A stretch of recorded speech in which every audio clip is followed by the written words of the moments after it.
नमस्कार, आप सभी का स्वागत है। आज वैसे भी बहुत प्यार बहुत खूबसूरत सा नाच का गीत सुनाने जरा सुनिए। ननद भाभी का नोक झोंक है, दीदी बहनी चाचा भैया दोस्त मित्र जो के जुड़े सबसे नमस्कार, सबसे प्रणाम और सबसे हाथ जोड़ कर निवेदन है गाना ज़्यादा से ज़्यादा सब्सक्राइब करें और ढेर सारा प्यार दुलार आशीर्वाद दें और अपन सपोर्ट बनाए रखें। फुल आशीर्वाद देते रहें। हाथ जोड़ के निवेदन है कि चैनल पर रोज वॉच टाइम घटत हो तो आप लोग सहयोग करें। आप लोगों ने प्यार दुलार चाचा भैया दीदी बहनी दोस्त मित्र सबका प्यार दुलार की बहुत ज़रूरत है। सुने आनंद ले हमारा गीत सुने, बहुत प्यारा है। झगड़ालू बहिनिया तुहार बतावा पिया कैसे रही। झगड़ालू बहिनिया तुहार बतावा पिया कैसे रही। घूमी घूमी गौआ में करनी शिकायत, घूमी घूमी गौआ में करनी शिकायत। अब पप्पू बहू हमसे रहनी बतावत, अपना के जाने होशियार बतावा पिया कैसे रही। ओ तो अपना के जाने होशियार बतावा पिया कैसे रही।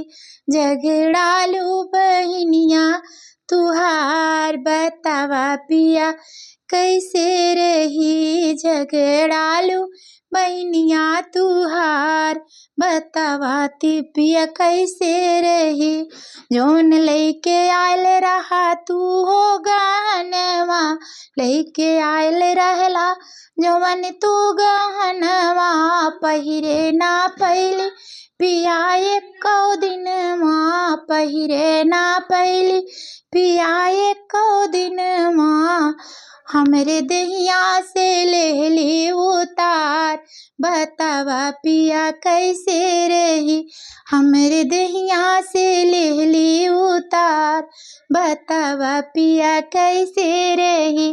झगड़ालू बहिनिया तोहार बतावा पिया कैसे रही।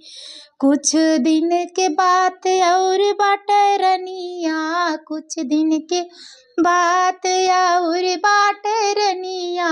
तो है तो हो पूरे घर के मलकिनिया, तो है तो हो घर के मलकिनिया।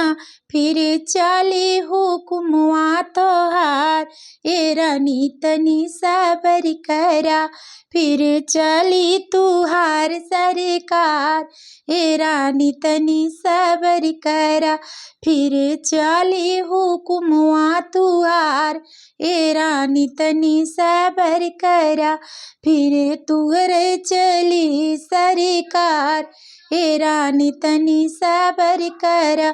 झगड़ालू बहिनिया तुहार बतावा पिया कैसे सही। झगड़ालू बहिनिया तुहार बतावा पिया कैसे सही। धन्यवाद। हमारा गीत कैसा लगा बताइए जरूर।